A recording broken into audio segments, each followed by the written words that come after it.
Hi friends, welcome to Abhi's hashtag. எல்லாரும் எப்படி இருக்கீங்க? இன்னைக்கு நம்ம வீடியோல சூப்பரான ஒரு லட்டு ரெசிபி தான் பண்ண போறோம். நம்மளோட தீபாவளி, கிறிஸ்மஸ், நியூ இயர் அப்படின்னு சொல்லிட்டு செலிப்ரேஷன்ஸுக்கு எல்லாருமே ப்ரிப்பேர் ஆகிட்டு இருக்கீங்கல்ல.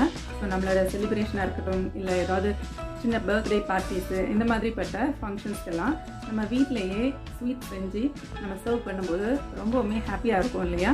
ஸோ அந்த மாதிரி வீட்டிலையே சிம்பிளாக எப்படி வந்து இந்த லட்டை செய்யலாம்னு சொல்லிட்டு இன்றைக்கி நம்ம வீடியோவில் பார்த்துடலாம். வாங்க வீடியோக்குள்ளால போகலாம். இப்போ நம்ம லட்டு பண்ணுறதுக்கு இந்த கப்புக்கு ஒரு கப்பு கடலை மாவு எடுத்துருக்கேன். கடலை மாவை நல்லா ஒரு அரிப்பில் வச்சு அரைச்சிட்டு அதுக்கப்புறம் பவுலில் சேர்த்துக்கோங்க. சேர்த்துட்டு ஒரு 1/4 டீஸ்பூன் சோடா உப்பு சேர்த்துக்கலாம். சேர்த்துட்டு இதை நல்லா மிக்ஸ் பண்ணி கொடுங்க. மிக்ஸ் பண்ணிவிட்டு நான் இன்றைக்கி ஃபுட் கலர் வந்து எல்லோ கலர் எடுத்துருக்கிறேன். ஃபுட் கலர் வேண்டாங்கிறவங்க ஃபுட் கலரை ஸ்கிப் பண்ணிக்கலாம். இதுக்கு கூட ஒரு பிஞ்ச் ஆஃப் சால்ட்டு சேர்த்து இதை நல்லா மிக்ஸ் பண்ணிவிட்டு கொஞ்சம் கொஞ்சமாக தண்ணி விட்டு இதை வந்து நல்லா பேஸ்ட்டாக வந்து மிக்ஸ் பண்ணி எடுத்துடலாம். ஃபஸ்ட்டு கொஞ்சம் தண்ணி விட்டுட்டு நல்லா பேஸ்ட்டாக மிக்ஸ் பண்ணிடுங்க. அப்போ தான் இதில் உள்ள கட்டியெல்லாம் இல்லாமல் நமக்கு மாவு நல்லா மிக்ஸ் ஆகி கிடைக்கும். அதுக்கப்புறம் கொஞ்சம் கொஞ்சமாக தண்ணி விட்டு நம்ம தோசை பேட்டர்லாம் இருக்கிற கன்சிஸ்டன்சிக்கு நம்ம வந்து இந்த பேட்டரை ரெடி பண்ணி எடுத்துடலாம்.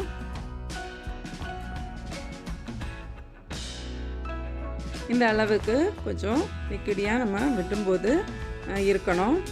இப்போ இதை ஒரு சைடில் வச்சுட்டு நம்ம பூந்தி பொரிக்கிறதுக்கு ஒரு கடாயை அடுப்பில் வச்சு அதில் வந்து ஆயில் ஆட் பண்ணிடுவோம்.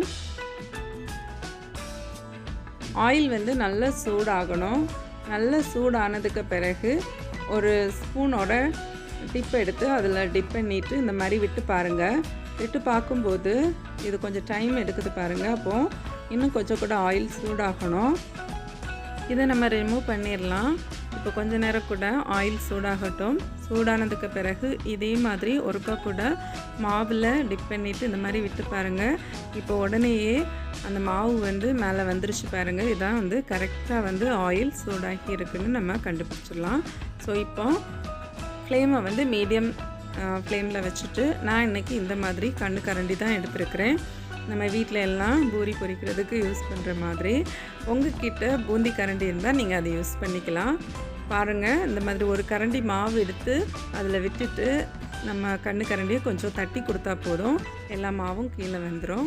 பாருங்கள், கீழே விழ உடனே வந்து பூந்தி வந்து ஒவ்வொன்றும் மேலே வந்து எழும்பி வருது. பார்க்குறதுக்கே எவ்வளோ அழகாக இருக்குது பாருங்கள். இந்த மாதிரி நம்ம பூந்திஸ் எல்லாம் நம்ம ஃப்ரை பண்ணி எடுக்கணும். பூந்தி வந்து நம்ம போட்டுட்டு ஒரு 30-35 செகண்டில் நீங்கள் வெளியில் எடுத்துடணும். நம்ம கார பூந்தி எல்லாம் செய்யும்போது நல்ல கிறிஸ்பியாக ஃப்ரை பண்ணி எடுப்போம். நம்ம இன்றைக்கி ஸ்வீட் பூந்தி பண்ண போகும்போது லட்டு எப்போவுமே நமக்கு சாஃப்டாக இருக்கும் இல்லையா? அது மாதிரி இது வந்து ஒரு 30 செகண்ட்லேயே நீங்கள் வந்து வெளியில் எடுத்துடணும். அப்போ தான் அது வந்து ரொம்ப சாஃப்டாக இருக்கும். இப்போ நெக்ஸ்ட் டைம் போடும்போதும் இந்த கரண்டி பாருங்கள், கழுகி நல்ல ஒரு கிளாத் வச்சு துடைச்சி எடுத்துருங்க. துடைச்சிட்டு ஃப்ரெஷ்ஷாக போடுங்க. அப்போ தான் பூந்தி வந்து நமக்கு சூப்பராக ரவுண்டு ஷேப்பில் கிடைக்கும். நீங்கள் கழுகாமல் அதே கரண்டியை யூஸ் பண்ணிங்கன்னா மாவு வந்து நீட்டமாக விழும். அப்புறம் லாஸ்ட்டில் நமக்கு வந்து பூந்தி வந்து பார்க்குறதுக்கு நல்ல ஷேப்பாகவே இருக்காது. ஸோ அதுக்காக தான் நல்ல கரண்டியை க்ளீன் பண்ணிவிட்டு செகண்ட் டைம் இந்த மாதிரி பண்ணுங்கள். ஒவ்வொரு வாட்டியும் இந்த மாதிரியே க்ளீன் பண்ணிவிட்டு இந்த மாதிரி பூந்தி போடுங்க, நல்லா வரும். இப்போ என்கிட்ட இருக்கிற எல்லா மாவையும் நான் இது மாதிரி பூந்தி மாதிரி செஞ்சு வச்சுட்டேன் பாருங்கள் எவ்வளவு அழகாக சூப்பராக இருக்குது. இது நீங்கள் ப்ரெஸ் பண்ணி பார்த்தா கூட நல்லா சாஃப்டாக தான் இருக்கும். இப்போ இதை தனியாக வச்சுட்டு நம்ம வந்து சுகர் சிரப் ரெடி பண்ணிடுவோம். பேனில் ஒரு கப்பு சுகர் எடுத்துருக்கிறேன்.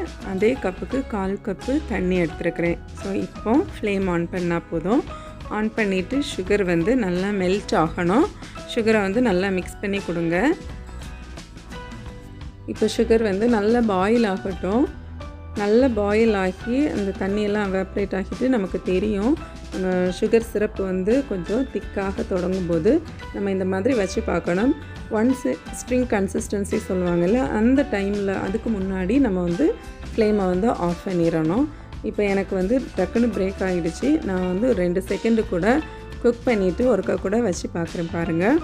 இப்போ வந்து அந்த ஒரு லைன் வந்து கம்பி மாதிரி அப்படி வந்துட்டு அப்படி பிரேக் ஆகுது. இது வந்து நமக்கு கரெக்டான கன்சிஸ்டன்சி. ஸோ இப்போ ஃப்ளேம் ஆஃப் பண்ணிவிட்டு ஒரு சின்ன பீஸ் லெமன் வந்து இதில் ஸ்க்யூஸ் பண்ணி விடுறேன். லெமன் வாட்டர் வந்து எதுக்கு விடுறோன்னா அதுக்கு மேலே வந்து நம்ம சுகர் வந்து கிறிஸ்டல் ஆகாமல் இருக்கிறதுக்கு தான். ஸோ இந்த லெமன் வாட்டர் விட்டுட்டு நல்லா மிக்ஸ் பண்ணிவிட்டு கொஞ்சம் ஃப்ளேவருக்காக ஒரு பிஞ்சு ஏலக்காய் பவுடர் வந்து நான் எனக்கு ஆட் பண்ணுறேன். உங்களுக்கு வேண்டான்னா நீங்கள் இதை வந்து ஸ்கிப் பண்ணிக்கலாம். ஏலக்காய் பவுடர் வந்து போடும்போது நல்ல ஒரு மணம் கொடுக்கும் லட்டுக்கு. இப்போது இந்த சூடோடையே நம்ம ஃப்ரை பண்ணி வச்சுருக்கிற எல்லா பூந்தியையும் இதில் வந்து சேர்த்துறணும். சேர்த்துட்டு நல்லா மிக்ஸ் பண்ணி கொடுங்க. ஸோ இந்த சுகர் சிரப்லேயே இந்த பூந்தி வந்து நல்லா வந்து ஒரு 20 மினிட்ஸ் வந்து அப்படியே வந்து சோக் ஆகணும். ஒரு மூடி போட்டு ஒரு 20 மினிட்ஸ் அப்படியே விட்டுருங்க. இந்த டைம் வந்து நம்ம இதுக்கு வந்து கொஞ்சம் கேஷ்யூ நட்ஸ் ஃப்ரை பண்ணி போட்டோன்னா கொஞ்சம் நல்லா இருக்கும்ல. அதுக்கு ஒரு பேன் அடுப்பில் வச்சு ஒரு ஸ்பூன் வந்து கீ ஆட் பண்ணிவிட்டு கீ சூடானதும் உங்களுக்கு எவ்வளவு கேஷ்யூ நட்ஸ் வேணுமோ கேஷ்யூ நட்ஸ் நீங்கள் முந்திரி யூஸ் பண்ணுறவங்க முந்திரியும் போட்டுக்கலாம். நல்லா ஃப்ரை பண்ணிவிட்டு இதையும் அந்த பூந்திக்கு கூட நம்ம மிக்ஸ் பண்ணி கொடுக்கலாம். இவ்வளவு தான். இங்கே பாருங்கள், பூந்தி உங்களுக்கு பார்க்கும்போதே தெரியும் எவ்வளோ வந்து அந்த சுகர் சிரப் எல்லாம் அது சோக் பண்ணியிருக்கு அப்படின்னு சொல்லிட்டு இதை மிக்ஸ் பண்ணி கொடுத்துடலாம். கொடுத்துட்டு இப்படியே நமக்கு லட்டு பிடிக்கணுன்னா கொஞ்சம் கஷ்டமாக இருக்கும் இல்லையா? நம்ம பேக்கரிஸ்லாம் என்ன பண்ணுவாங்கன்னா இதை வந்து கொஞ்சமாக கோஸாக வந்து அரைச்சி எடுத்துருவாங்க.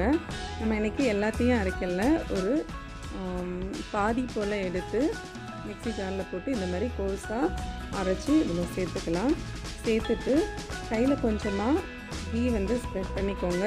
பண்ணிவிட்டு இதை நல்லா வந்து மிக்ஸ் பண்ணி கொடுங்க. மிக்ஸ் பண்ணிவிட்டு லைட்டாக சூடாக இருக்கும்போதே நம்ம வந்து லட்டு பிடிச்சிடலாம். அப்போ தான் வந்து சூப்பராக வரும். உங்களுக்கு என்ன சைஸில் வேணுமோ அந்த சைஸில் நீங்கள் லட்டு பிடிச்சிக்கோங்க.